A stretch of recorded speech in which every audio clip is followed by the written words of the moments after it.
ChatGPT came out roughly 3 years now as we published this. It came out on November 30th, 2022. It has gone from nothing to 800 million users, likely to cross a billion possibly by the end of the year or at least early in 2026. The fastest we've seen a product go from 0 to a billion users in basically the history of the world. Yeah. How do you start to think about the impact that's having? How is that sort of incorporating into that loop with these sort of technologies? Well, one of the things that really I am most concerned about is I think there's some very dated assumptions about how problems with something like this get worked out that are commanding the way it gets released. So one of the things that a phrase I come back to all the time is the idea that people sort of experimenting on people in the wild is kind of the essence of a lot of these large language models and the companies behind them. It's the idea that we're just going to get it out there, and it's, if we ship, then we're going to sort it out. And that has to do with, I think, people running these companies who came from software, right? So they are people who believe that scale solves your problems and that over time, scale will work out the bugs, right? Whereas hardware people will tell you that scale compounds your problems. It makes the system, the situation worse. You ship, 100,000 50s with a minor problem in them that doesn't get worked out. Comes back to you eventually, right?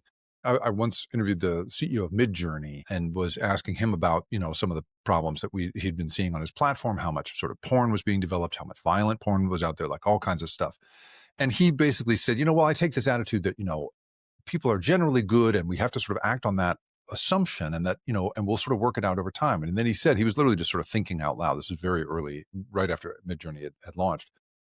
And he was like, if I'm somebody who makes muffins and somebody gets food poisoning, and I've made 10,000 muffins, somebody gets food poisoning, am I supposed to stop making muffins? And there was this awkward silence between us. And I was like, yeah, dude. Yeah.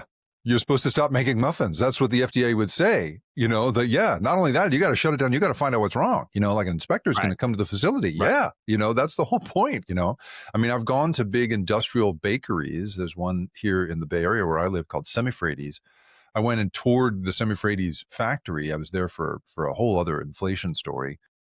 But at the end of the assembly line, he showed me, the guy who runs it showed me his the metal detector that all the products go through. And I was like, metal detector? Why do you put croissants and granola through a metal detector? And he's like, well, you've seen all of the machinery we have here. Well, a bolt, of course, is eventually going to come loose and fall into the dough. And if even one person cracks a molar on a bolt in a croissant, then that's the end of my business, right? So you've got sort of people who are in the business of like you say, putting stuff out to 800 million people, thinking, well, these edge cases are such a small percentage of the total, it doesn't matter. But meanwhile, you've got people who make croissants for a living saying, the edge case is my responsibility. It's my fundamental responsibility to make sure that never happens, right? And that disconnect for me is where I get really worried. On Monday this week, we saw, we're recording this on Wednesday, October 29th. On Monday of this week, OpenAI released this big, report on the mental health effects that we're seeing, right? And they said that, 0.15% of their users are developing an outsized emotional attachment to the chatbots. Similar numbers of people are developing, in some cases, showing signs of psychosis and mania in their interactions with ChatGPT. 0.07% of people are talking openly about suicide with this stuff, right? So you could look at that and be like, oh, well, that's a tiny fraction of a percent. Like it's not a fraction of it's in some cases not even a tenth of a percent.